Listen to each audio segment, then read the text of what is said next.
Seja muito bem-vindo a mais episódio do Pod Doutor, o seu podcast em saúde. Todos nós sabemos a importância da água na nossa saúde. Além de se hidratar e se hidratar muito bem com água na caixa, ajudamos e contribuímos para o planeta. Água na caixa é a primeira água no Brasil feita com carbono neutro. E além disso, a tampa e o topo dela é pura e exclusivamente feita de cana-de-açúcar. E aí, doutor Sidney, tudo jóia? Fala, Moisés, tudo bem? Mais um episódio maravilhoso para você do Pod Doutor. Como você sabe, o melhor podcast de saúde do Brasil. Quem compartilha Pod Doutor espalha a saúde, afinal, informação é o diamante da prevenção. Já vai se inscrevendo no canal para que a gente possa continuar cumprindo o nosso propósito, que é levar para você informação de qualidade, informação boa, informação checada. Você sabe que a internet é recheada de fake news, de informações nem sempre confiáveis. O nosso propósito é o contrário, é trazer para você informação boa em saúde. E como é que nós fazemos isso? Trazendo aqui as maiores autoridades em cada uma das áreas que nos propomos a discutir aqui. Hoje eu tenho a honra de receber um grande amigo, um dos caras mais incríveis que eu conheci na minha jornada de vida. Olha que eu já sou rodado, Dr. Eduardo Fleury, médico radiologista, professor da excelentíssima Faculdade de Medicina da Santa Casa, diploma europeu de especialista em diagnóstico por mama, doutorado e pós-doutorado. Uma honra tê-lo aqui. Obrigado por aceitar nosso desafio de dividir conhecimento com quem está lá avidamente esperando a nossa conversa. Uma honra tê-lo aqui, grande Fleury. Uma honra minha de estar aqui, né, Sidney? Tenho uma relação com o Sidney de longa data. Tive o prazer de trabalhar com ele desde 2004, 2005. Ficamos grandes amigos, né? Coordenamos um serviço de ultrassom juntos. Foi uma época muito importante da nossa vida. A gente se aproximou bastante. E a amizade que a gente carrega para o resto da vida. Então, tenho você mesmo como um irmão. Acho que fico muito feliz de estar aqui junto com vocês hoje. E para bater um papo um pouco sobre a medicina que a gente vive hoje em dia, né? Eu acho que é a importância desses podcasts que a gente tem, o impacto da ciência junto com as mídias sociais, as redes sociais. Então a gente fica são todas novas tecnologias, a gente não sabe o espaço de cada um, então a discussão sobre esses temas é um tema importante. Seja bem-vindo novamente, doutor. O assunto hoje, justamente muito bem falado pelo doutor Fleury, é sobre as atuais pesquisas, estudos, como a medicina avança. Vamos falar sobre um pouco sobre implantes, sobre o que a medicina e os atuais estudos falam. O doutor, ele é autor do livro, pode falar o nome do livro do senhor? Você quer falar ou eu falo? Pode falar. Tá, A Voz do Silêncio, quando a ciência é inimiga. A saga da doença do silicone. A gente vai deixar aqui na descrição. A saga da doença do silicone. Doutor, novamente, seja bem-vindo. Há quanto tempo você estuda silicone, o impacto na saúde? Fala um pouco para nós sobre isso. Tá. Na verdade, a gente começou a fazer o estudo com o silicone em 2015, 2016. De novo, como o Sidney falou, eu sou um pesquisador, né? Então a gente segue um monte de linhas de pesquisa. Uma das minhas linhas de pesquisa é a do silicone, que não tem nenhuma relação nem com o meu doutorado, nem com o meu pós-doutorado. Então, não é um estudo único, específico que a gente faz. Então, dentre as nossas linhas de pesquisa que a gente tem hoje em dia, dos nossos artigos publicados, uma delas é sobre as complicações que o silicone podem apresentar.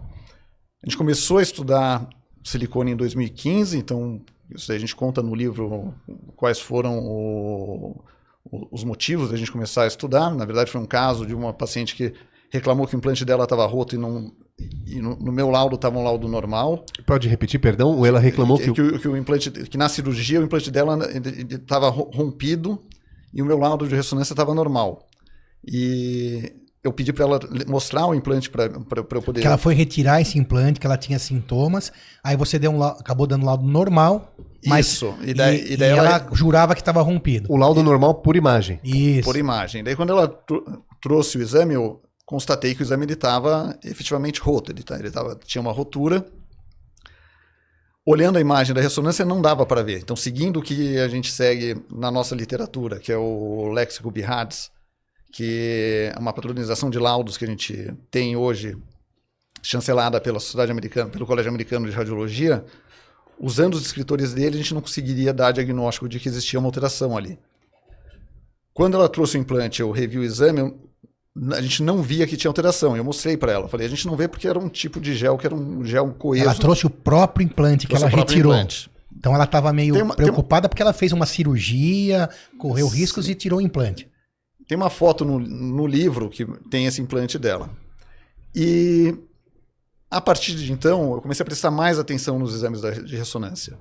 E comecei a ver que as pacientes que tinham implante, elas apresentavam alguns tipos de alterações.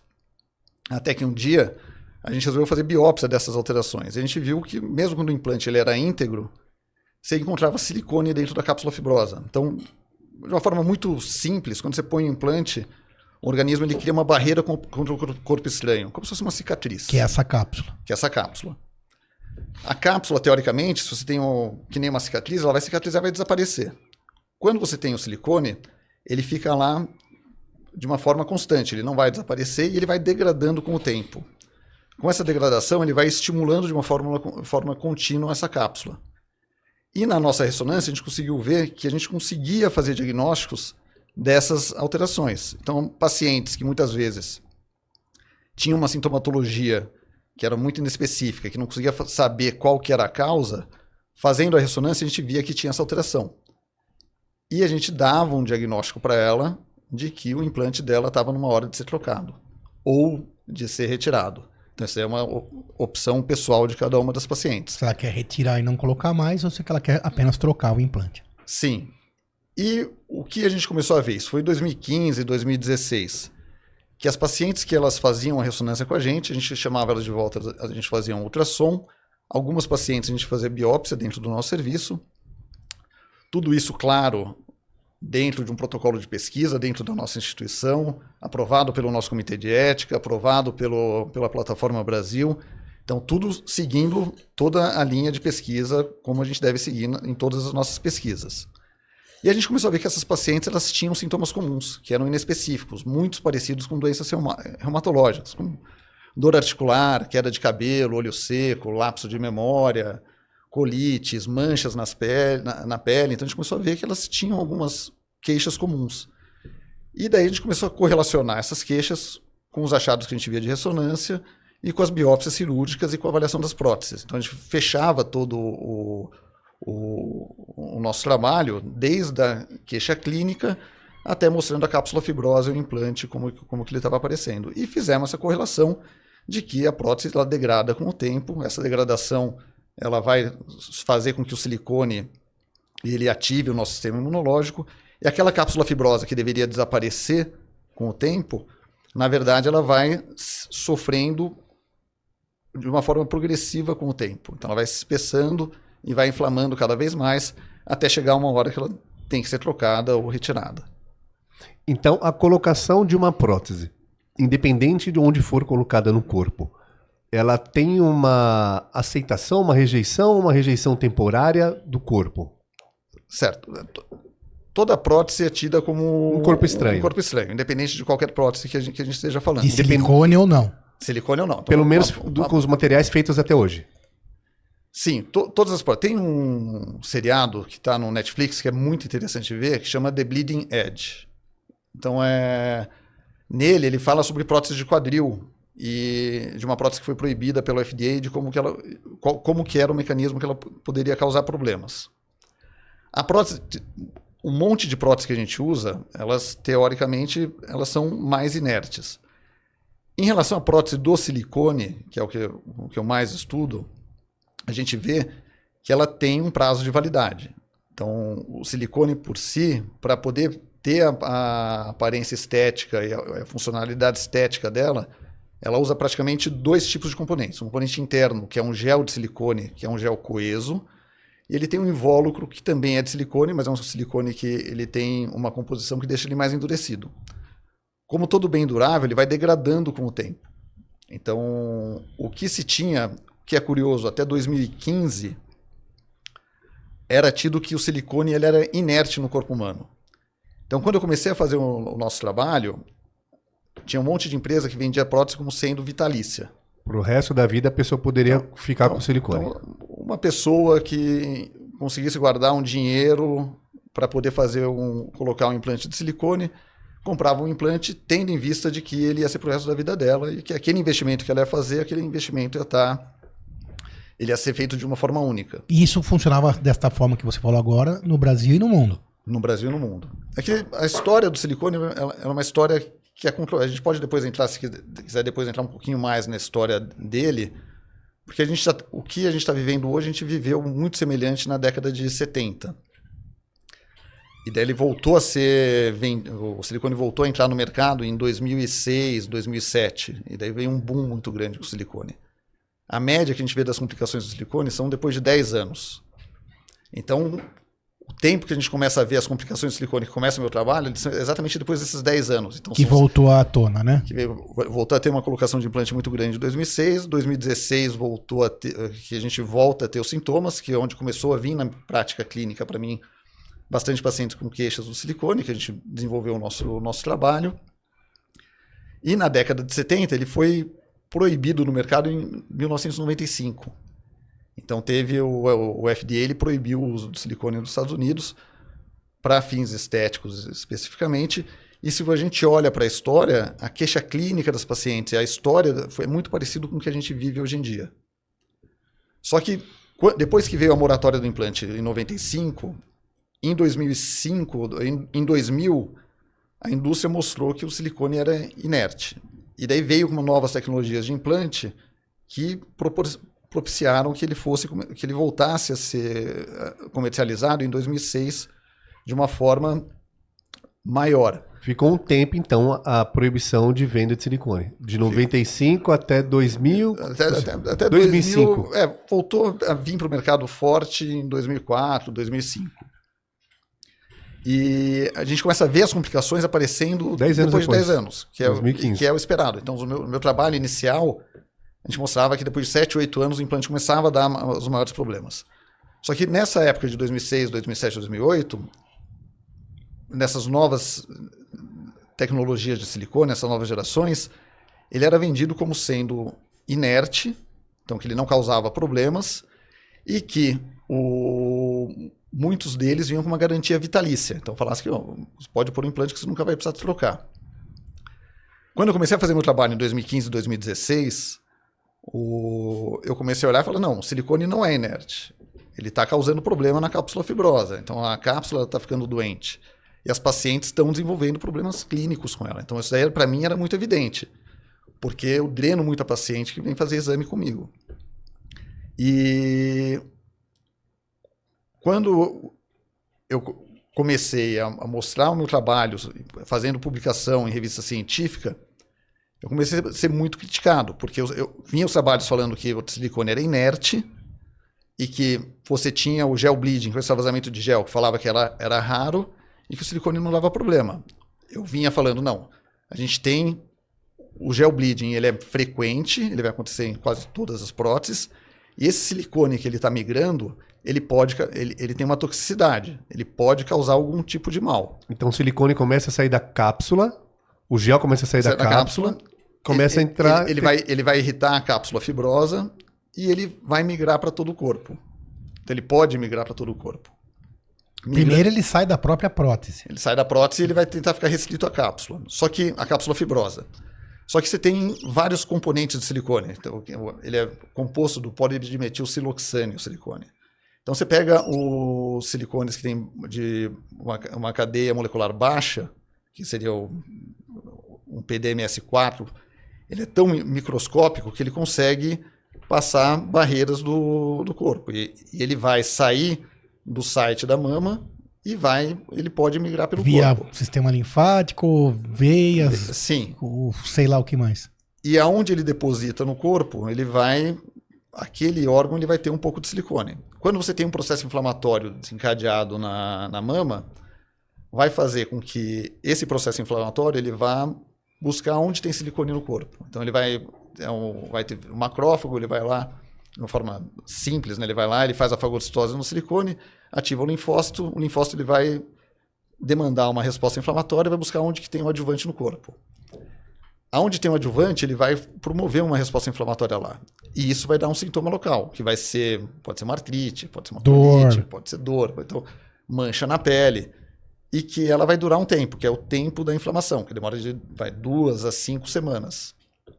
E Depois desinflama sozinho. depois desinflama, ele vai desaparecer. Reação do corpo.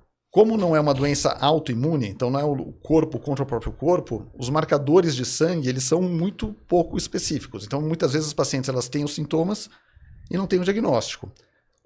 O que o meu trabalho faz de diferença? Então, a paciente que ela vem com uma queixa clínica específica, que os resultados de exame não conseguem dar um resultado para ela, quando ela faz um exame de imagem, que a gente consegue ver aquela alteração, e o exame de imagem vem normal, a gente está praticamente falando que o que a paciente tem é uma alteração psicológica, ou que aquela alteração dela não é uma alteração verdadeira. Quer dizer, já colheu o sangue, fez laboratório, viu a imagem, está normal, passa-se a te duvidar até da questão Sim. física daquela dor, daquela mancha, etc. Aí entra para a doença psicossomática e vai falar e você Que acaba... até seria uma linha natural de raciocínio. Até... Porque as queixas são muito inespecíficas. Como é uma migração do silicone, uma inflamação nos órgãos-alvo, ele não segue uma lógica de uma doença estabelecida que a gente conheça, então o diagnóstico passa a ser difícil. Vindo com um exame de ressonância falando que ele está normal, que não tem nenhuma inflamação, você descarta o silicone como sendo a causa. E dessas pacientes, elas ficam indo de 10 médicos diferentes, com problemas crônicos, que eles são evolutivos, e sem um diagnóstico fechado. Quando a gente consegue mostrar, não, a prótese está degradando, existe uma alteração nessa prótese, e essa alteração da prótese ela pode ser a causa dos sintomas da paciente, a gente acaba dando uma luz.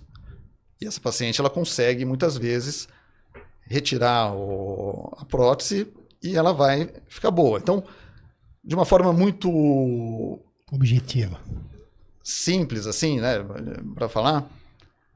O silicone ele nunca vai ser o principal suspeito de uma doença imunológica. Então, na verdade, a gente vai falar que ele é um diagnóstico de exclusão.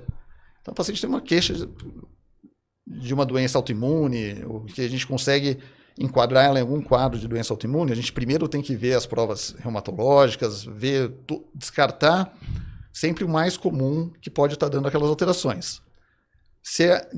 Fazendo todas as provas, a gente não chega num diagnóstico. A paciente tem a prótese, tem uma alteração na ressonância magnética, a hipótese da doença do silicone ela entra como um diagnóstico de exclusão.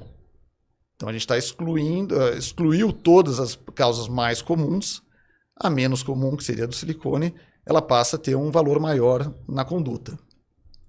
A partir do momento que a gente então considera que seja o silicone, antigamente, que até eu gostaria de ter falado isso antes. Hoje o FDA e a própria indústria hoje, nas bulas, elas falam que o implante tem um prazo de validade de 10 anos. Então, aquele mito de que o silicone ele durava para o resto da vida, o FDA, numa resolução de 2020, como a própria bula dos implantes, falam que o tempo de vida útil do implante geralmente seriam 10 anos. Então, geralmente essas pacientes, que já está perto de uma fase de troca do implante, recomendado pelo FDA, depois de 10 anos, como recomendado pela própria bula do implante, a gente pode fazer essa prova terapêutica que é a retirada do implante. E daí a prova terapêutica, você tira o que você acha que pode ser a causa e você vê a evolução da paciente, se ela melhora daqueles sintomas ou não. Se ela melhora dos sintomas, muito provavelmente aquilo ali era a causa que ela estava tendo problema. Então, o que a gente vê hoje na nossa prática clínica é que essas pacientes que têm problemas crônicos e que não se encaixam em nenhum diagnóstico convencional, elas melhoram depois que retira o silicone. Teve alguma paciente ou algum exemplo, se existe, a permanência do silicone na paciente ou no paciente teve alguma solução paliativa, alguma solução para alguma doença crônica que ele desenvolveu? Mantendo quando tira o silicone, deixa de ter os sintomas de algumas doenças crônicas. Sim.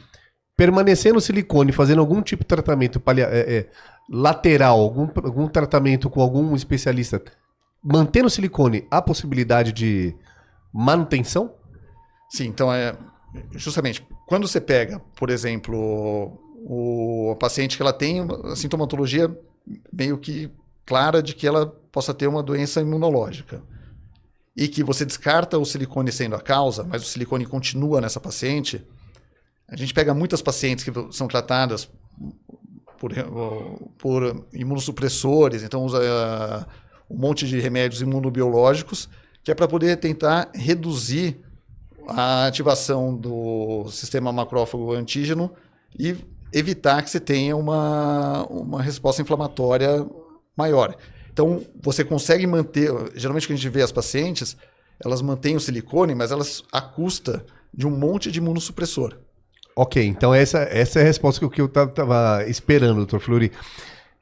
Permanecer o silicone vai ter medicamentos paralelos a ele que não sabem se foi em função do silicone muitas vezes, mas que ela vai ter que tomar. Porque ela tem... muitas vezes uma alteração reumatológica, uma queixa reumatológica. Está inflamando, então ela precisa cuidar disso. Ela vive com uma inflamação crônica. Enquanto inflamar, vai ter sintomas, né? Então ataca, aí é um tiro de canhão e daí fica usando na mosca. Imunobiológico, imunossupressor, que é para tentar reduzir essa inflamação que ela está no corpo dela. Como você pega os exames de imagem mostrando que o silicone está normal... Isso que eu não entendi muito bem, vamos voltar a essa parte. O exame de imagem... Você, a partir daí que você começou dessa paciente que você falou, que trouxe o implante, o exame de imagem continua normal sempre mesmo? Ou você tem algum achado, alguma alteração na ressonância magnética, por exemplo, que te leve a pensar na doença do silicone ou nesse extravasamento da cápsula, que você antes não prestava atenção, e igual a gente vê hoje, às vezes, alguma coisa que você não dá valor, uma calcificaçãozinha no baço, que você acaba nem laudando para não levantar nenhum problema para o paciente ou para o médico que pediu. Na ressonância também foi assim? Hoje você tem um laudo, alguma descrição que você leve a uma hipótese diagnóstica de uma doença da prótese? Por exemplo, até 2015, se você for pegar os meus laudos, eu não tenho nenhum laudo falando sobre complicações do silicone. Estavam todos normais, da ressonância. Todos normais. Porque eu não conhecia as alterações que o silicone poderia causar. Então é difícil você... No exame que você já via. Assim, eu nunca tinha dado nenhuma alteração no silicone. Eu só me restringia a falar se ele estava roto ou não estava roto. Sim. Que é o que preconiza o léxico Bierhardt. Quando fala roto é... Rasgado. Uma rotura. Então todos os meus laudos eram normais. Dos que estavam íntegros. Não, de todos os laudos de ressonância. Então assim... Quando eu comecei a estudar, eu comecei a ver sinais que eram recorrentes nas pacientes que tinham mais sintomas. Mesmo aquelas que você antes laudava como normal. Mesmo, assim, eu comecei a ver que existiam sinais a mais do que o Bierhardt fazia. E o que é interessante, que o Bierhardt, que é o que a gente usa para poder descrever os nossos achados, ele vem de 2004. Os descritores que ele usa são de 2004. E a nova geração de implante, ela vem com um tipo diferente de implante. Então, as alterações que vinham dos implantes anteriores, que seria o que você deve ter ouvido falar, sinal de Linguini, que era da rotura do implante, ele se aplicava bem aos implantes da geração anterior. Quando veio os implantes novos, que o gel é coeso, são novos sinais. Mas que o Bierhardt não incorporou no léxico. Foi uma nova forma de ver a partir de 2015. Sim, só que isso daí não é uma coisa consagrada na ciência. Sim. Isso daí é o nosso trabalho, que a gente tem hoje 25 artigos publicados, eu dou aula no mundo inteiro. Pelo mundo, mostrando os achados, faço parte de um monte de grupo, faço parte de reuniões de agências reguladoras pelo mundo para poder discutir como que está o silicone no mundo hoje. Que é o mais importante, né? Discutir, levar informação, trazer isso à tona, né? Exato. Discutir com ciência, discutir com evidências. Trazer os contraditórios. Isso. Questionar e chegar numa conclusão, talvez. Exato, porque às vezes eu posso ser enviesado porque eu acabo drenando um monte de pacientes. Porque você vê todas as doenças, como você é um cara referência, tudo chega para você. Muito sintomático. Então é importante a gente trocar as informações e para poder chegar num estudo firme, né? Numa conclusão que seja que olhe por todos os planos, né? Sim. E a partir de 2018, 19, eu comecei a ver que os achados que a gente via na ressonância eles eram compatíveis com o que a gente via na cirurgia. E eu faço uma microscopia da prótese também depois que retira a prótese, eu vejo o anátomo patológico e vejo a prótese. E a gente vê que aqueles achados da ressonância eles estão presentes tanto na prótese quanto na cápsula fibrosa. E daí, quando eu tive segurança, amparado por todas as publicações que a gente tem, eu comecei a incorporar essas alterações dentro do meu laudo. Então, aquela paciente que ela não tinha um diagnóstico definitivo de que aquela alteração que ela estava sentindo podia ser do silicone, ela passa a ter uma evidência. Um elemento a mais. Mostrando, não, o meu implante ele tá vencido. Então, ele tem uma alteração que pode estar justificando os meus sintomas. E isso é muito importante, porque você acaba dando um respaldo para que a paciente crie a coragem de fazer a troca ou a retirada do implante. E essa aceitação desses achados, ela ainda não é uma unanimidade. Então é uma coisa que a gente está... Mas no mundo já se lauda dessa forma também, em outros países, no Brasil inteiro, esses achados que você assim, tem no seu trabalho, né? Tipo, que é incrível. A gente descreveu uma doença da cápsula fibrosa como SIGBIC, que é Silicone Induced Granuloma of Breast Implant Capsule, que é... Calma, devagar. Tá, calma, devagar. Não, eu falei em inglês. Fala para quem tá ouvindo lá. Não, que eu falei o nome. Sim, claro. O nome em inglês eu falei rápido, porque acho que... Claro. Mas o SIGBIC é granuloma induzido por silicone na cápsula fibrosa do implante. Isso veio do seu trabalho. Isso é uma nomenclatura que a gente criou. Hoje tem livros americanos, tipo da Weinberg, que é da Universidade de Nova York, que ela tem um capítulo falando sobre essa doença. Então você pega o número de citações que os nossos artigos têm mundiais, reconhecendo, hoje a maior parte dos artigos que vão falar de silicone, eles incorporam o SIGBIC na discussão dos casos. Isso é o primeiro passo para que tudo se esclareça, né? E a gente tem um monte de validação em estudos científicos publicados na literatura científica, replicando os nossos achados. Só que para isso acontecer uma mudança de comportamento... É outra história, é mais longo. É longo, mas a gente tem uma segurança de poder dar o diagnóstico. Então, por exemplo, quando eu comecei a dar o diagnóstico, que ele infere que existe uma alteração no silicone, e que aquela prótese ela precisa ser retirada, e que a paciente precisa ter uma retirada da cápsula fibrosa que está em volta do silicone, que está impactando de uma forma financeira grande, então a paciente vai ter que fazer uma nova cirurgia, vai ter que fazer uma mutilação da retirada da prótese, tem um custo econômico, emocional grande.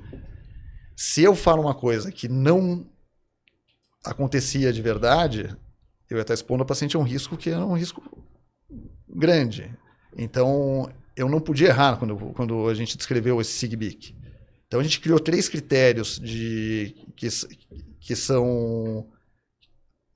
a gente só faz o diagnóstico quando eles são presentes, os 3 únicos, que dá uma segurança grande para a gente de que aquela paciente fez um bom diagnóstico. Está com a prótese comprometida e que aquilo ali pode ser... Quais são esses 3 critérios?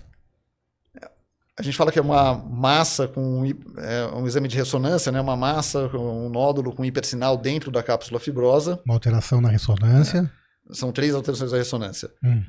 Que é o primeiro. O segundo aqui tem um sinal ponto preto, que seria como se fosse uma cicatriz, que eu chamo Black Drop Signal. Que é As 3 sinais são da ressonância. São 3 sinais da ressonância. E que aquele nódulo tem um realce tardio ao contraste. Então, se a gente tem esses 3 achados dentro da... Porque, teoricamente, quando a gente tem a cicatriz e a prótese, a gente, nesse espaço virtual entre a prótese e a cicatriz são células inflamatórias. E a prótese é um material inerte, teoricamente. Se começa a nascer um nódulo dentro dessa região, algo de errado está acontecendo ali. E daí o nosso diagnóstico ele é baseado por que está nascendo aquela coisa, aquele nódulo que não deveria estar nascendo ali.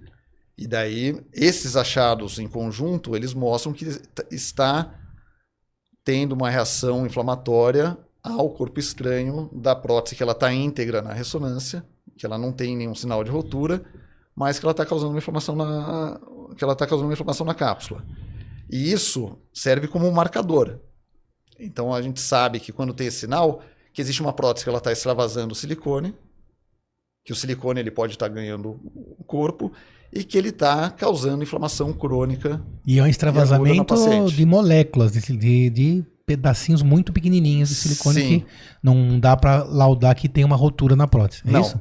mas se você der um Google, por exemplo, hoje puser breast implant illness, ou doença do silicone, e puser imagens, você vai ver um monte de imagem de paciente explantada e com silicone na mão.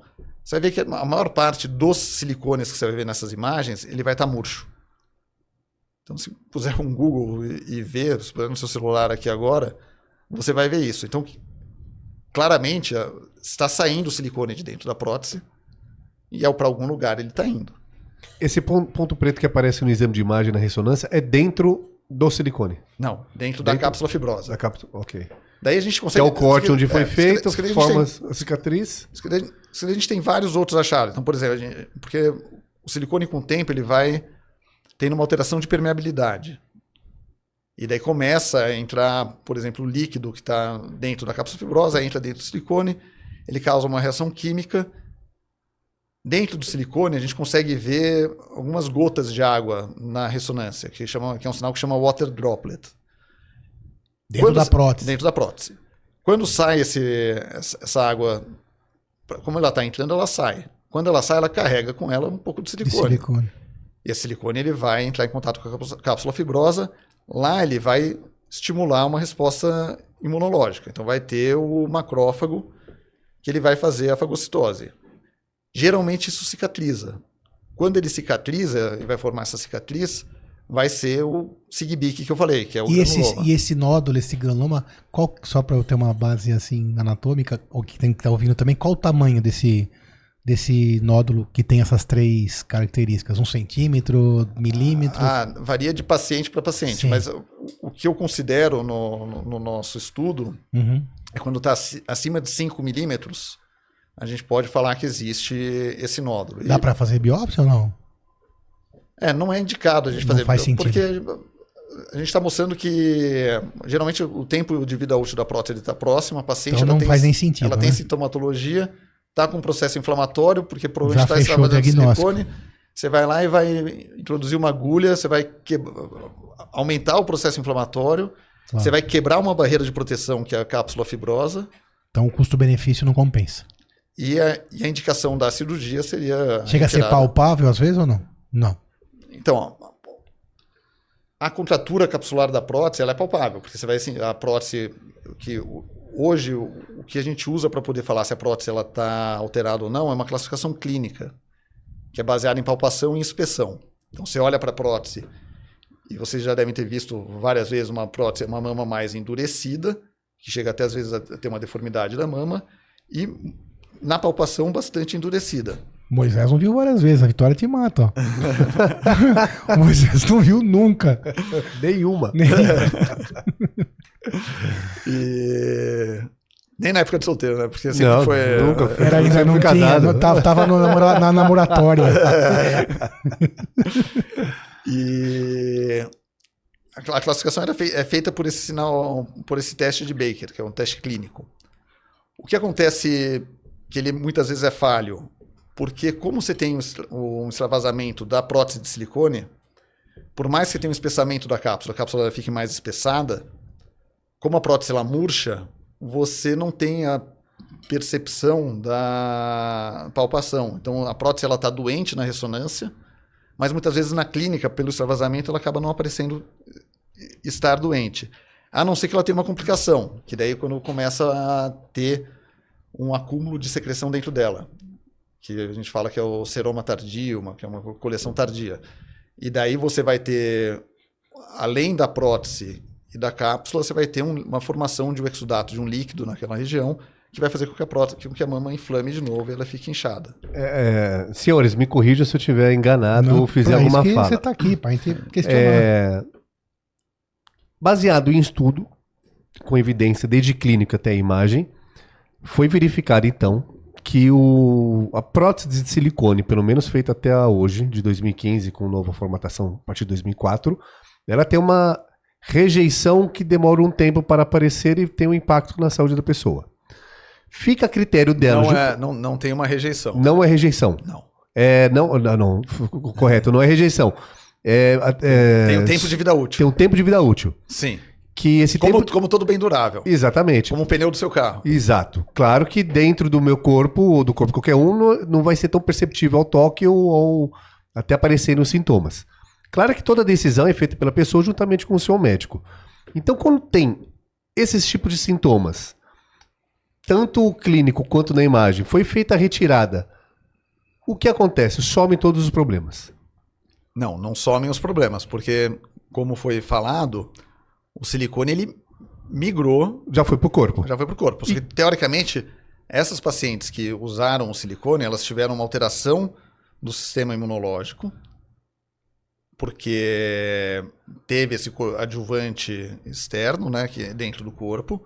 Então, mudou o gatilho que tem no sistema imunológico, mas esse silicone, que ele está depositado em algumas partes do corpo, ele vai ficar cicatrizado, então ele vai ficar quieto lá, ele não vai ter problema. Então a paciente vai ter uma vida normal, contanto que ela não tenha exposição a nenhum novo adjuvante. Então, às vezes você pega uma paciente que retirou o implante e fez um botox, ou fez um preenchimento facial, ou tomou uma vacina da Pfizer, ou tem paciente que foi fazer acupuntura, que por alguma forma desencadeou algum processo inflamatório por um meio externo, a resposta inflamatória do corpo ela vai buscar onde que tem os adjuvantes. E dela pode reviver os sintomas que ela tinha da doença do silicone. Momentaneamente. Só que a diferença é que você está fazendo uma aplicação pontual. Você não está lá com 350 ml todo dia. O tempo todo. O tempo todo fazendo extravasamento de uma forma contínua e estimulando o tempo todo o sistema imunológico. Então daí muitas pacientes explantadas, elas revisitam os sintomas. O que é pacientes explantadas? Que tiraram silicone. Isso aí. Elas revisitam os sintomas, daí entram em contato com a gente fala, mas o que você fez de diferente? E, invariavelmente, a gente consegue linkar com alguma coisa que ela fez de diferente. Até uma medicação, por exemplo, até via oral, qualquer outra situação que lembre o sistema imunológico funcionar mais, pode ativar todos esses sítios aí de pedacinhos de silicone. Exato. Então, e doer, e ter vermelhidão de novo e tal. Só que daí ele é muito pontual. Sim, entendemos. Quando a paciente tem já teve essa história do silicone, já tem um diagnóstico mais ou menos estabelecido de que o silicone poderia estar causando aquele problema para ela, você pode encurtar o tempo de processo inflamatório. E daí o sintomatologia, porque o processo inflamatório ele vai ter um pico. Qual que é onde a gente consegue agir usando anti-inflamatório, usando alguns imunossupressores? É fazer com que o pico ele não chegue numa intensidade muito alta e encurtar o tempo do pico. Ele vai ter uma recuperação mais rápida. Então você vai provavelmente vai tirar o fator que estava desencadeando e vai estabelecer tratamentos que você vai fazer com que os sintomas sejam menores do que você tinha antes. Doutor, por gentileza, pode repetir os sintomas? Tá. Os sintomas são muito inespecíficos. Só para ter um trabalho que foi feito pelo Dr. Dickman, que eu, inclusive, publiquei um trabalho junto com ele, que ele mostra aonde ele fez uma autópsia de 2 mulheres que doaram o corpo e elas tinham silicone. Doaram o corpo para pesquisa e que elas tinham silicone e não morreram por conta do silicone, morreram de outra causa. E eles encontraram silicone em todos os órgãos. Então, no fígado, baço, pâncreas, rins, ovário. Então, isso está mostrado no trabalho deles, de uma forma evidente, aonde que tinha silicone. Um dos trabalhos que eu publiquei junto com ele, inclusive de uma dermatologista, ela tinha uma síndrome do túnel do carpo, que ela operou durante 3 ou 4 é uma dor no punho, tá, gente? Uma dor no punho, ela tinha uma compressão do nervo mediano no punho. É uma tendinite do punho. Mas é uma tendinite suportável que vai e volta. Assim, não, é limitante. Ela fez ela é dermatologista, fez 3 cirurgias para poder tirar. Ok. A gente viu que ela tinha sinal de vazamento de silicone na prótese.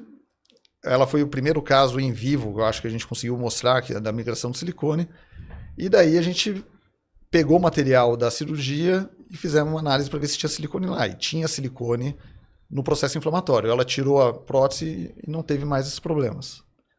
Então a gente conseguiu mostrar, baseado no trabalho do Dickman de autópsia, de que em vivo a gente tinha essa migração de silicone e ela estava causando o problema na paciente específica, que com a retirada do silicone ela voltou a ter uma vida, de certa forma, normal. E o silicone, ele vai migrar para outro lugar que tenha outro silicone, por isso chega na articulação? Ou não? Não, o que vai acontecer onde tem a silicone é a dor. Porque o seu sistema imunológico enxerga aquele sítio de silicone longe e lá também ele faz uma outra reação, processo inflamatório, mesmo não estando lá na cápsula. Entendeu? Sim. Quando ativa todos os lugares. Mas ele vai migrar para todo o corpo. Aí, Ele vai de uma forma aleatória. X. E isso que torna o diagnóstico difícil. Porque os sintomas são variados. São muito variados. Então, o mais comum que a gente vê só lembrando que o silicone, a água expulsa ele, então ele é hidrofóbico e é lipofílico, ele gruda dentro de gordura. Então ele vai, por exemplo, pelo nervo, às vezes ele vai conseguir usar o nervo para poder migrar a distância. Os sintomas mais comuns que a gente vê são, óbvio que no local da mama, então endurecimento da mama, vermelhidão, aumento volumétrico da mama, às vezes com calor, né? Então rubor da mama, manchas de pele, doenças articulares, então dores articulares é muito frequente, menos frequentes, colites, Colite dor de intestino, né? Olho seco, perda de cabelo, então a gente começa a vir, os sintomas são muito inespecíficos que não fecham num diagnóstico único. Por isso que ele vem como um diagnóstico de exclusão. Então a paciente ela tem os sintomas, está piorando, tem o silicone. Procurou tudo que era possível, deu tudo negativo. Fez a ressonância, viu que tem a alteração no local, então ela tem um benefício de fazer uma prova terapêutica, de tirar o implante e ver como que ela vai cursar. Só que a ressonância até 2004 não tinha esse protocolo de imagem. Esse protocolo de imagem não existe ainda. Não. É o mesmo. O mesmo protocolo. Que eu te falei, você está habituado a saber ver o que você está procurando. Os achados são simples. Eu tenho tudo que eu escrevo está publicado hoje em artigos e revistas científicas, com peer review, passados pelo corpo editorial. Por outros pares da mesma. Sim, e tudo disponível. Qualquer um que leia meus artigos consegue replicar os achados que a gente vê. Ele não tem uma dificuldade muito grande, mas como eu falei, eu não usava esses achados, porque eu não tinha o conhecimento deles. Mas eles já estavam lá, você ainda não tinha olhado com o olho... Sim, quando eu pego retrospectivamente... Se você pegar de 2000, você já vai bater o olho... É isso que eu perguntei aquela hora, Sim, ele já estava lá, mas a gente nunca vê o que a gente não procura, né? Então... Exato, isso que é interessante, que quando você pega daí as pacientes, que geralmente elas fazem exames recorrentes e consecutivos de ressonância... Com os sintomas já, eventualmente. Em 2017 eu dava o silicone, eu olhava para o ano anterior e via que estava menor. E daí você vê que ele tem um caráter evolutivo. E como a gente tem no nosso banco de dados os exames históricos da paciente... Você começou a comparar e levantar os de trás e deu... E a gente consegue ver que existe uma evolução. E essa evolução é o que é reconhecido pelo FDA. Então o FDA em 2020... O FDA é a Anvisa americana. Que é a Food and Drug Administration. E que ela reconhece que o implante ele pode causar todos esses problemas. Então tá hoje, ela fez um black box, né? Que é uma tarja preta, explicando de todas as complicações que o silicone pode dar, e tudo que a gente está falando aqui, exatamente tudo que a gente falou, está público. Tá falado agora mais público ainda aqui no Pode Doutor e está estudado cientificamente. Não, tudo está falado pelo FDA. Nada que... O que eu estou falando aqui é amparado no que está no site do FDA, de uma forma pública, disponível, qualquer um pode entrar lá. Sim, perfeito. A gente tem muito cuidado com as informações que nós trazemos, justamente essa fala do doutor, de falar que o FDA, a Anvisa americana, tem documentos e já foi documentado tudo isso que nós falamos. E também tem uma indústria e uma tendência de mídia social, de influencers e até tá na moda, e isso eu não questiono, não vou colocar minha opinião pessoal, mas é que existe uma tendência muito grande de buscar beleza a todo custo. Nós já tratamos aqui sobre botox feito por outros profissionais não médicos. Então a gente traz e coloca na mesa filtro solar ou não, ou filtro solar não, filtros do Instagram, as fotos, alteração da imagem corporal, da percepção, tudo isso é uma doença, né? Sim. Tem que tomar muito cuidado e trazer essa informação aqui incrível para que você que está aí possa usar o livre arbítrio e tomar a decisão da sua vida. Junto com um profissional competente na sua área para poder te instruir, abrir todo um leque de opções. Exatamente. E aí vai ficar a seu critério aí decidir o que você quer fazer com o teu corpo, com a tua vida. Por exemplo, fumar. Fumar é uma desgraça, uma tragédia, mas 15% da população mundial fuma. Mas pelo menos você tem que saber que pode te fazer os mares muito mal. que tem. E assim, essa é a ideia. E o silicone ele tem um papel importante para, especialmente as pacientes que foram mutiladas por um câncer de mama, então, ou por um acidente. Então, o que basicamente a mensagem que eu tento deixar é de fornecer informações. Então, a gente tem que mostrar as informações que existe o ponto positivo e o ponto negativo. Dos pontos negativos, você saber que se colocar o implante, você vai ter que trocar ele depois de 10 anos. E que não sou eu que estou falando que vai ter que trocar. E que algumas pacientes podem desenvolver algum tipo de complicação. E para elas, ao invés de ficar penando para poder descobrir por que está tendo aquela complicação, fazer o link de que o silicone pode ser uma das causas que estejam dando aqueles sintomas. E saber que a paciente ela vai ter que trocar o implante depois de 10 anos. Então, basicamente, é a gente fornecer informação e o paciente, frente às informações e frente às alternativas que ela vai ter discutindo com o médico dela, ela vai optar pelo que ela quiser. Pela decisão dela. Assim como algumas 10 ou 20, 30 anos atrás, o silicone, o material dele era vitalício, hoje já não é mais. Não. Ou seja, nunca foi, né? Já foi um tempo atrás. Não, então, pelo menos foi dito que era. Perdão, exatamente. Foi dito que era um conceito de que ele era vitalício. Colocava dentro do corpo e ficava a vida toda. Já não é isso. Não, hoje o FDA ele fala que depois o tempo de vida médio do silicone seria de mais ou menos uns 10 anos. Pode ser que alguns sintomas apareçam ou não apareçam, mas aí eu considero muito como o Sidney falou do cigarro. Então, o cigarro você causa um monte de problema. Você sabe. É sabido. Todos nós sabemos. Todos nós sabemos. Mas quem efetivamente tem câncer de cigarro e morre de cigarro é uma população pequena, né? Então não é uma população grande. Mas as pessoas falam, eu fumei e não tive problema no cigarro. Isso não invalida que as pessoas que fumaram, que tiveram problema, não deveriam ter porque você passou bem. Então, pelo contrário, a gente tem que valorizar as pessoas que são sintomáticas.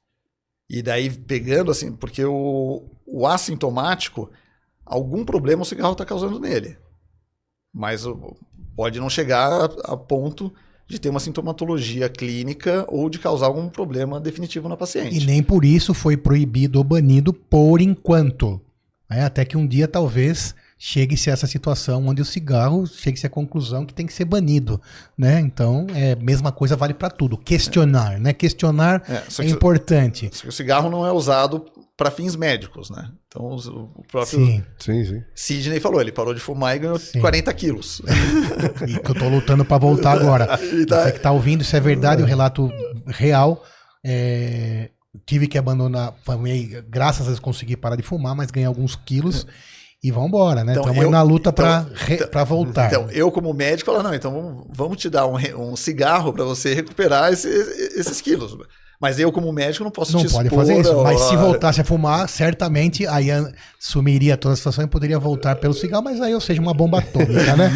Fumar continua sendo uma tragédia. E falado, inclusive antes do episódio, na conversa nos bastidores, e também já citado pelo Dr. Sidney e outros convidados que nós tivemos aqui, e até o Dr. Fleury falou uma frase interessante há pouco, antes de começar. Que a medicina é uma verdade... É uma ciência baseada em verdades transitórias. Exatamente. Que é verdade há 20 anos atrás, não é verdade hoje, assim como daqui a 50 anos. Aproveitando para comprovar essa frase espetacular, né? Que é totalmente real. lendo o seu livro, tem aquela historinha do H. pylori que você apresentou. Era quando você estava na graduação, se não me engano. Estava no quarto ano, era o TCC. Quarto ano da faculdade. Conta para quem está ouvindo, só para a gente E explica também o que é finalizar. H. pylori. Isso, Fica mensagem final para você falar sobre questionamentos. Me conta isso aí sobre a sua apresentação no quarto ano de faculdade, você lá com seus 21, 22 anos, empolgado. Como hoje você continua empolgado, por isso você é um cara que me traz sempre muita alegria, positivismo. Como foi essa história aí que você levou lá no TCC? Tá, não, primeiro, só para falar da medicina, então, eu nunca tive dúvida do que eu queria ser. Eu sempre quis fazer mama e fazer medicina. O Sidney conheceu meu pai, né? Que é radiologista e faz mama. Fleurizão, beijo no seu coração, te amo. Ele, com certeza, meu maior incentivador, né? Eu sempre então nasci da medicina e sempre quis fazer o que eu faço. E meu avô materno, o pai da minha mãe, ele era um médico muito questionador na época. Então ele trocava mensagem com o Crohn, da doença de Crohn, em 1970. Com o próprio Crohn. Agora entendi. Eu vi no livro, eu não relacionei por correspondência, para poder ver os achados. E naquela época não tinha WhatsApp, né? E a gente vivia numa enfermaria, se a gente está falando em 96, a gente vivia numa enfermaria de cirurgia, o Sidney viveu isso, aonde metade dos leitos era por gastrectomia por conta de úlcera gástrica. Cortar e tirar a úlcera cirurgicamente. Gastrectomia é cortar o estômago, vai. Você tinha o BIROT 1 e BIROT 2, né? Eram dois tipos de cirurgias diferentes, uma mais complexa do que a outra, que era o tratamento do H. pylori. E o meu trabalho era tratamento cirúrgico da úlcera gástrica. E eu ia falar sobre atualização. E eu pedi para o meu avô era cirurgião gástrico, falei, vô, me arruma um artigo legal de atualização sobre úlcera gástrica. Eu falei assim, olha, saiu no New England que a úlcera gástrica é uma doença causada por uma bactéria, que é o Helicobacter pylori, que é o que vocês fazem quando fazem endoscopia. Que é o H. pylori, Moisés, é uma bactéria, Helicobacter pylori. E que é tratado com um antibiótico e uma bomba protônica, que é o omeprazol. Que não precisa cortar e tirar nada. E não precisa fazer a cirurgia. Então, no final do nosso trabalho, eu fui fazer a atualização internacional, e o meu artigo era falar, as cirurgias vão acabar. Porque, provavelmente, a gente está linkando o H. pylori com a úlcera gástrica, e se tratando ele, você não vai ter o desenvolvimento da úlcera. Isso causou um alvoroço pelos professores. Entre os professores. Isso é um absurdo, isso nunca vai acontecer, e nunca vai deixar de ter a cirurgia de úlcera gástrica.